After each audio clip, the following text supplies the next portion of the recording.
Hi friend, मेरा नाम चंद्रप्रकाश शर्मा है और आज मैं एक नया टॉपिक में आपसे डिस्कस करने वाला हूँ जिसका नाम है सॉलिड एंगल।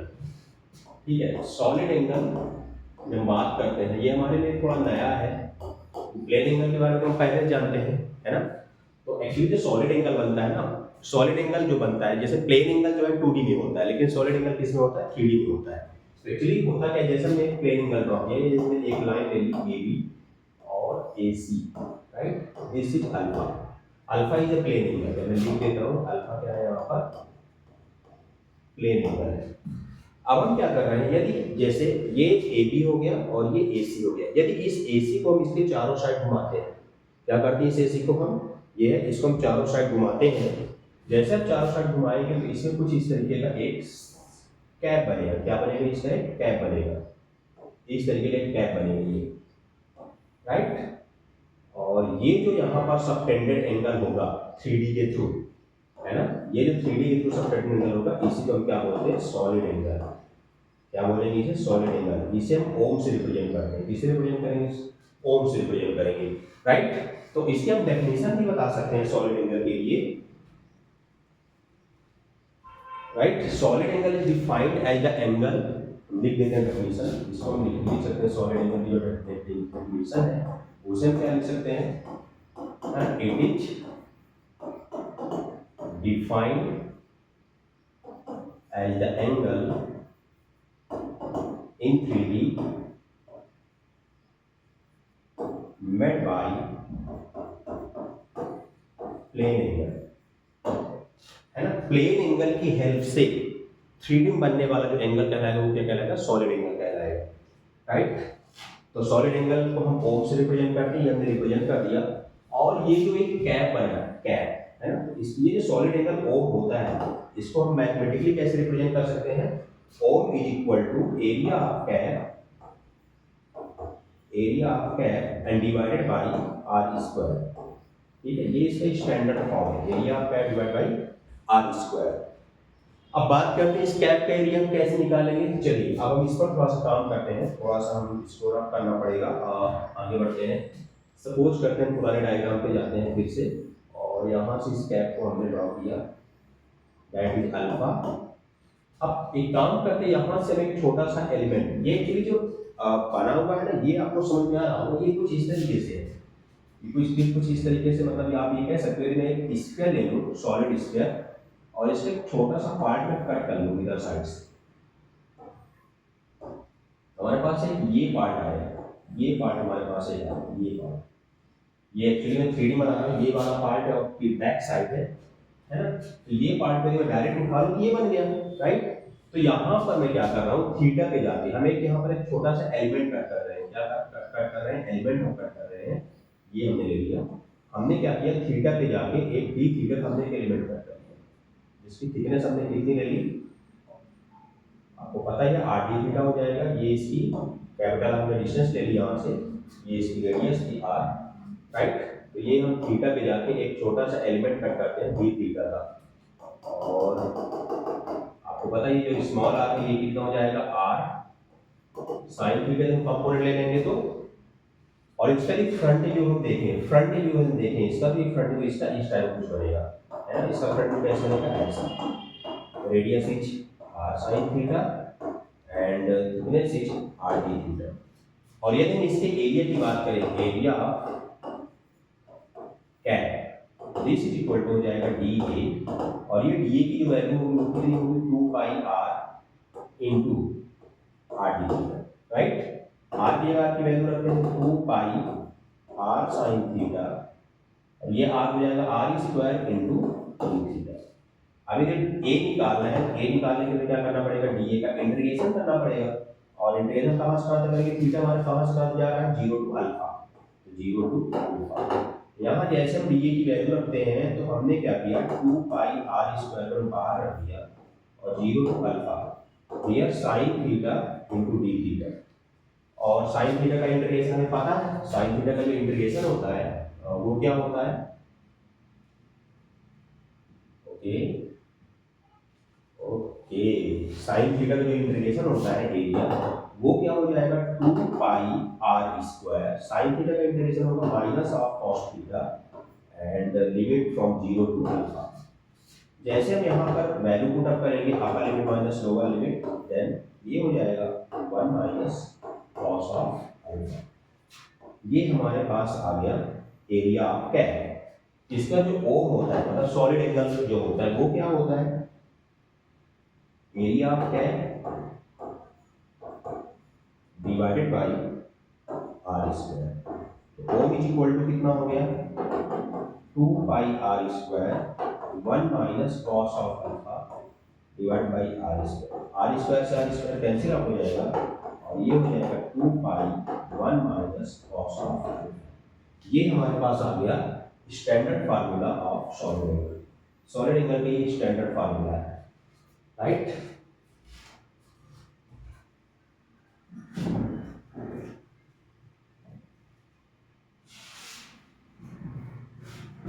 ये आ गया हमारे पास सॉलिड एंगल का स्टैंडर्ड फार्मूला, है ना। सॉलिड एंगल का हमने फार्मूला क्या देख लिया, ओम is equal to 2 pi 1 minus cos of alpha, ठीक है। ये स्टैंडर्ड फार्मूला है। अब यदि हमसे कोई छोटे छोटे क्वेश्चन जैसे इसमें आते हैं, यदि हमसे कोई पूछे find the solid angle of solid sphere, hemisphere वगैरह वगैरह, इस टाइप के क्वेश्चन हमसे पूछे जा सकते हैं। जैसे मान लो मैं पहला क्वेश्चन बोल रहा हूँ, find the solid angle, find the solid angle of hemisphere। Hemisphere मतलब ये होता है हेमिस्फीयर, ये हमें पता है, जिसमें रेडियस कितनी ले ली, आर ले ली। यदि हेमिस्फीयर की हमसे बात की जाए और यहाँ पर सॉलिड एंगल की हम बात करेंगे, तो आपको पता है यहाँ पर इसके लिए हम जब काम करेंगे तो यहाँ पर जब अल्फा की बात करूँ, अल्फा इज इक्वल टू कितना होगा, पाई बाई 2। हेमिस्फीयर के लिए अल्फा की जो वैल्यू आएगी कितनी आएगी, पाई बाई 2 आएगी, है ना। और जैसे वैल्यू हम यहाँ पर रख देंगे तो ओम इज इक्वल टू हो जाएगा 2 pi 1 minus cos of pi by 2, और हमारा जो आंसर आ जाएगा इसके लिए, सॉरी, वो आ जाएगा राइट। इसमें जो हमारे सॉलिड एंगल की जो वैल्यू आएगी कितनी आएगी, 2 पाई। इसी प्रकार से यदि हम बात करें पूरे स्फीयर की बात करें, यहीं पर सॉलिड स्फीयर होगा, कंप्लीट स्फीयर होगा, मतलब यदि मैं कंप्लीट स्फीयर की बात करूं, कंप्लीट स्फीयर, तो उसके लिए जो अल्फा है वो कितना आएगा, कंप्लीट स्फीयर मतलब ये है ना, ये हो जाएगा कंप्लीट स्फीयर। कंप्लीट स्फीयर मतलब आपने क्या किया है, इसको आपने पूरा घुमा दिया, ये जो है पूरा आपने ठीक। तो यहाँ पर जो हमने अल्फा बनाया वो अल्फा इज इक्वल टू कितना हो जाएगा, पाई। और जब अल्फा इज इक्वल टू पाई हो जाएगा तो यहाँ से इसके लिए सॉलिड एंगल की वैल्यू निकालें, ये हो जाएगा 2 pi 1 minus cos of alpha, ये हमारा स्टैंडर्ड फार्मूला होता है। ये हो जाएगा 2 पाई 1 माइनस कॉस ऑफ पाई, और यहाँ से जो हमारी वैल्यू आएगी हो जाएगी 2 पाई 1 प्लस 1, ये कितना हो जाएगा, ये हमारे पास सॉलिड एंगल की वैल्यू है। क्या आ गई हमारे पास, सॉलिड एंगल की वैल्यू हो गई, राइट। अब इसके बाद हम आगे डिस्कस करने वाले हैं, लाइक एक क्वेश्चन मैं और कर देता हूँ। एक हमारे पास न्यूमेरिकल है, इसमें ये पूछा गया एक डिस्क है हमारे पास, इस डिस्क की जो इस पॉइंट ए की जो डिस्टेंस है वो कितनी है, 4, और इस डिस्क की जो रेडियस है वो कितनी है, 3 सेंटीमीटर एंड 4 सेंटीमीटर। और हमसे ये पूछा जा रहा है न्यूमेरिकल है solid angle for the disc of radius 3 centimetre and distance 4 centimetre from its centre. हमारा न्यूमेरिकल क्या है, find the value of solid angle, find the value of solid angle of a disc of radius 3 centimetre at distance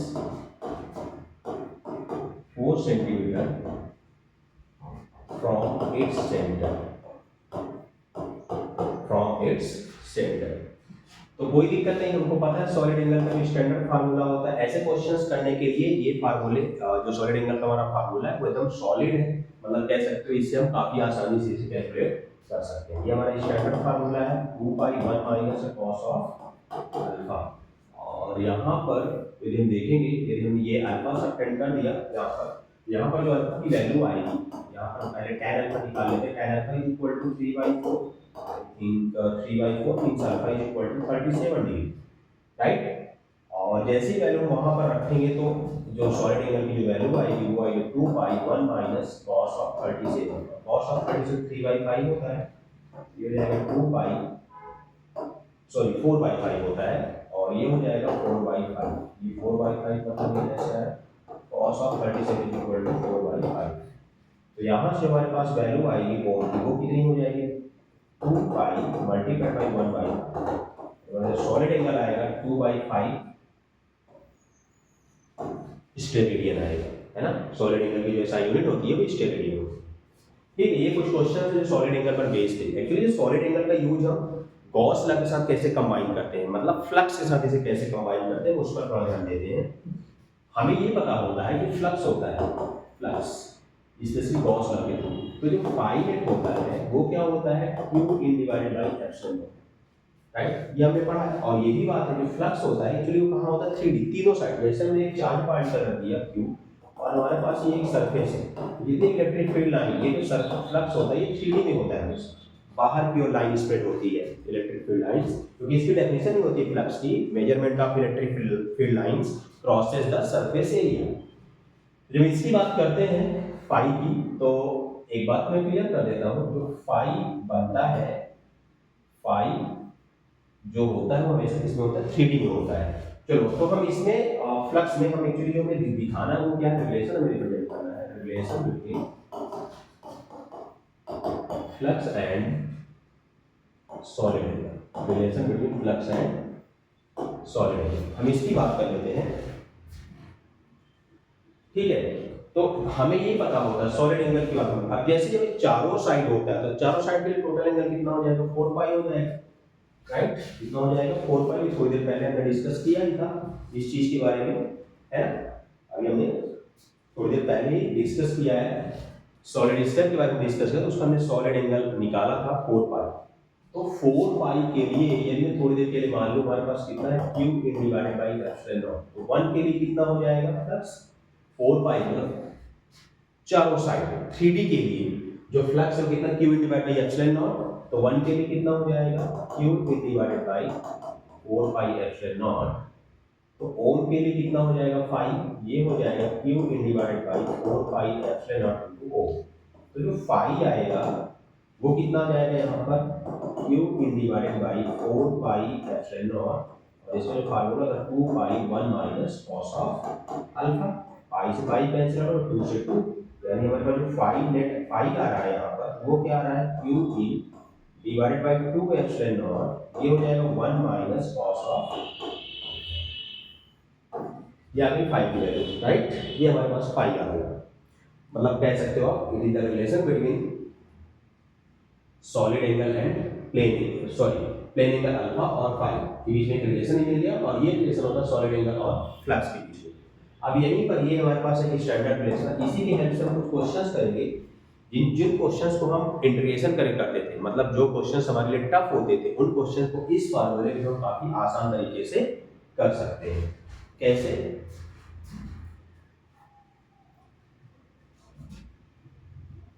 जैसा कि हमारे पास एक numerical है, मैं एक न्यूमेरिकल करवा रहा हूँ आपसे। न्यूमेरिकल हमारे पास है, इसमें ये लिखा हुआ है,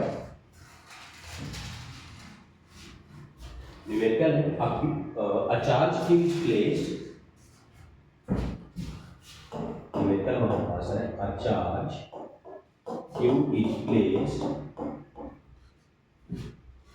a charge q is placed at a distance t from a disk of radius small a. A charge of q is placed at a distance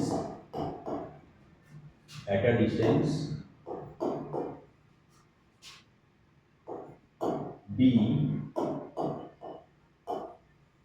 from the center of disk of radius small a। और हमसे जो numerical पूछा गया है वो पूछा गया है find the electric flux passing through it, as shown, इसका डायग्राम भी हमें गिवन है एज सोन। हमसे पूछा गया find the electric flux, find the electric flux through the surface, through the surface. ये हमें डायग्राम दिया हुआ है इसका, ये डिस्क है और यहाँ से स्मॉल डी डिस्टेंस पर कोई एक चार्ज पार्टिकल क्यों रखा हुआ है, और ये इसकी रेडियस कितनी दी है ए। ठीक है, ये न्यूमेरिकल हमारे पास है और हमसे इसके थ्रू फ्लक्स होगा। अब आपको पता है यहाँ जो इलेक्ट्रिक फील्ड लाइन जाएगी वो कुछ इस तरीके से निकलती हुई जाएगी इलेक्ट्रिक फील्ड लाइंस। और इलेक्ट्रिक फील्ड लाइंस का जो कॉन्सेप्ट होता है, फ्लक्स का जो कॉन्सेप्ट होता है वो क्या होता है, इलेक्ट्रिक फ्लक्स का जो कॉन्सेप्ट होता है, number of electric field lines, measurement of electric field lines cross the surface area. तो यदि मैं इसकी बात करूँ, है ना, ये जो हमारे पास जो डायग्राम दिया हुआ है इसको बड़े आसानी से एक जो हमने अभी रिलेशन निकाला उसके थ्रू हम पहले बड़े आसानी से इसे निकाला जा सकता है। ये क्या है डी, हमने इसे ले लिया क्यू और ये अल्फा, राइट। तो यहाँ से हम देख सकते हैं tan alpha is equal to हो जाएगा a बाई डी, राइट। तो यहाँ से cos अल्फा की वैल्यू कितनी हो जाएगी, d divided by under root of a square plus b square, right. यदि हाइपोटेनस निकालो तो हमारे पास सही आएगा, cos alpha is equal to क्या होता है, cos theta equal to base divide by hypotenuse, ये हमारे पास आ गया। और हमारे पास फार्मूला जो होता है फ्लक्स का, फ्लक्स का जो फार्मूला हमारे पास होता है, फ्लक्स इज इक्वल टू होता है 2 pi 1 minus cos of sorry ये सॉलिड एंगल का फार्मूला होता है। फ्लक्स का भी हमने फार्मूला निकाला है, वो फार्मूला भी थोड़ी देर पहले ही देखा हुआ था, आपको मैं दिखाई दे रहा हूं। ये हमने निकाला q in divided by epsilon not 2 times of 1 minus cos of alpha. तो जब हम ये फार्मूला यहाँ पर अप्लाई करेंगे तो ये हो जाएगा q, q मतलब capital Q divide by 2 epsilon naught 1 minus cos alpha, cos alpha b divided by under root of a square plus b square. ये हमारे पास आ गया फ्लक्स, राइट। तो हमको ने ये देखा कि ये यदि सॉलिड एंगल कॉन्सेप्ट हमें आता है तो इस फ्लक्स की वैल्यू को बड़े आसानी के साथ हम कैलकुलेट कर सकते हैं। एक और न्यूमेरिकल इसी पर देखते हैं आगे, राइट।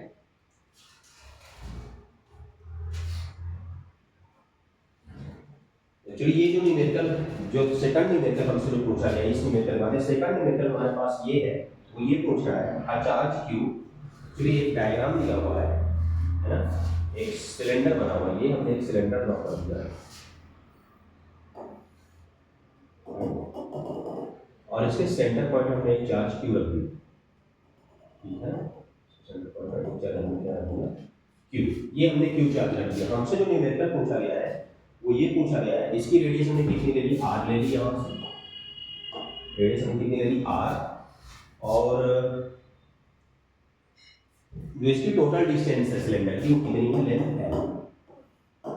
अब जो हमसे न्यूमेरिकल बोला गया वो न्यूमेरिकल ये बोला गया कि a charge q is placed at the centre of cylinder है of radius capital R and length L as shown in the figure. Find the electric flux through the curved surface of the cylinder. हमें के लिए पूछा गया है electric flux through the curved surface, इसके लिए पूछा गया है through the curved surface. Curved surface के थ्रू हमें इलेक्ट्रिक फ्लक्स की वैल्यू में यहाँ पर निकाल ली है। अब इस यहाँ पर हमें देखिए सरफेस, एक हमें कर्व्ड सरफेस दिख रहा है और दो हमें ये कैप दिख रहे हैं यहाँ, ये देखिए। यानी जो नेट फ्लक्स इसका होगा वो तो एक बात हमें क्लियर है कि नेट फ्लक्स की बात करें वो कितना होगा, q divided by epsilon not. Net flux मतलब कौन कौन सा पार्ट, एक कैप का पार्ट, इसमें आप देखेंगे दो सरफेस में दिख रहा है, एक दिख रहा है हमें कर्व्ड सरफेस और दूसरा दिख रहा है हमें कैप। कैप मतलब ये और ये। अब यदि हम यहाँ की बात करेंगे टोटल L है तो आपको बताइए L/2 और ये क्या हो जाएगा L/2। यदि मैं यहाँ पर इसे अल्फा सपोज कर लेता हूँ सॉल्व प्लेन एंगल को, तो कैप के लिए हम यहाँ पर बता सकते हैं, कैप के लिए क्या बता सकते हैं, यहाँ पर यदि मैं फाई की बात करूँ, किसके लिए बात करूँ, कैप के लिए। थोड़ी देर पहले हमने डिस्कस किया है डिस्क के लिए। तो कैप के लिए हमारा फार्मूला होगा q divided by epsilon not 2 times of epsilon not sorry 1 minus cos of alpha. यदि यहाँ पर cos अल्फा की वैल्यू निकाले इस वाले केस में cos alpha is equal to हमारे पास आएगा L/2 ओके, हो जाएगा r square plus L by two का होल स्क्वायर। ये कितना हो जाएगा, L by two under root of R square plus L square by 4। ये कॉस अल्फा की वैल्यू आ गई, और इस कॉस अल्फा की वैल्यू को यदि मैं यहाँ पे रख दूँ, ये हमारे पास फ्लक्स आ जाएगा फॉर दी कैप, जो डिस्क में जो दिखाई दे रही है 1 और 2, उसके लिए हम जो फ्लक्स निकालेंगे ये आ जाएगा। तो 5 फॉर डिस्क हम यहाँ पर ऐसा लिख सकते हैं, ये हो जाएगा 2 divided by 2 epsilon naught 1 minus L by two under root of R square plus L square by 4। Right, यहाँ तक आई थिंक किसी कोई प्रॉब्लम नहीं। देखो हमने किया क्या है, हमने कुछ नहीं किया है। हमारे पास जो न्यूमेरिकल हमसे पूछा गया था, एक सिलेंडर था जिसके सेंटर पर हमने चार्ज को प्लेस कर दिया, उस सिलेंडर का जो रेडियस जो कैपिटल है, लेंथ कितनी है एल। राइट, अब यहाँ पर हमसे पूछा गया है, ये पूछा गया है find the flux through the curved surface of the cylinder. केवल हमें कर्व्ड सरफेस के सिलेंडर की वैल्यू में फ्लक्स की वैल्यू में कैलकुलेट करनी थी। तो हमने क्या किया, हमको पता है नेट फ्लक्स किसी भी गॉसियन सरफेस के लिए कितना होता है, q divide by epsilon not होता है। ये सिलेंडर जो है पहली बात तो कर्व्ड सरफेस है, मतलब क्लोज सरफेस है, गॉसियन सरफेस है, पूरी तरह ये पैक है।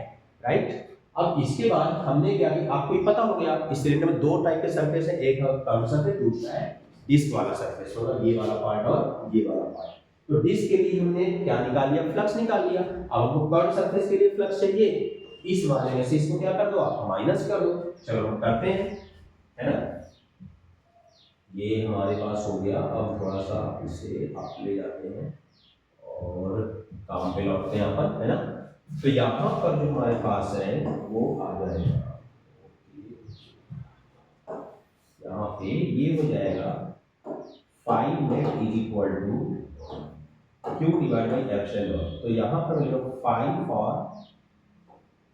Curve plus 5 for this is equal to कितना, q divide by epsilon naught. हमें निकालना है 5 फॉर कर्व, ये हो जाएगा q divide by epsilon naught minus 5 of disc, ये हमने निकाल के रखा, ये हो जाएगा। अब डिस्क हमारी हम कितनी है, 1 एंड 2, दो डिस्क है, इसे क्या करते हैं, 2 का मल्टीप्लाई कर देते हैं। एक बार मैं फार्मूला लिख ही देता हूँ, ये लिख देता हूँ 5 फॉर। अब बस यहाँ पर वैल्यू पुट अप करनी है। जैसे आप वैल्यू यहाँ पर पुट अप करोगे तो ये हमारे पास आ जाएगा 5 of curve is equal to q divide by epsilon naught minus 5 of disc, ये कितना हो जाएगा 2 into q divide by 2 epsilon naught 1 minus L by two under root of R square plus L square by 4। ठीक है, और जैसे भी ये सॉल्व करेंगे तो हमारे पास q divide by epsilon naught minus q divide by epsilon naught minus minus plus, और ये हो जाएगा l बाई 2, है ना, okay, under root of R square plus L square by 4 and multiplied by q, multiplied इसमें क्या, इसका हो जाएगा q divide by epsilon naught हो जाएगा। ये और ये कैंसिल आउट हो जाएगा, और यहाँ से फ्लक्स फॉर कर्व्ड सरफेस हमारे पास आ गया। वो कितना आएगा, q divided by epsilon naught l by 2 under root of R square plus L square by 4। ठीक है, इस तरीके से हम सॉलिड एंगल का यूज करके, है ना, इन अच्छे अच्छे न्यूमेरिकल्स को भी हम शॉर्ट ट्रिक से हम कर सकते हैं। होप आपको मेरा लेक्चर समझ में आया होगा। Thank you.